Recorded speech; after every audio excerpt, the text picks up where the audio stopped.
Ahadi tamu na ya ukweli ni ahadi nilipata zamani, baada ya Bwana Yesu kufufuka na kuonyesha nguvu zake.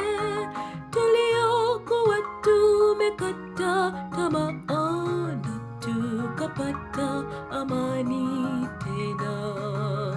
Itakuwa shangwe tele tukimwona Mwokozi, maana shida za dunia zitakuwa zimekoma. Macho hayajawahi kuona wala masikio kusikia, ndiyo tutayaonja Yesu mbinguni.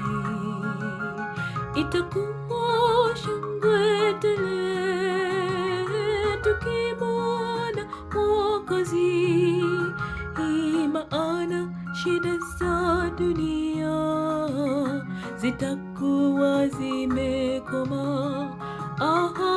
Macho hayajawahi kuona wala masikio kusikia, ndiyo tutayaonja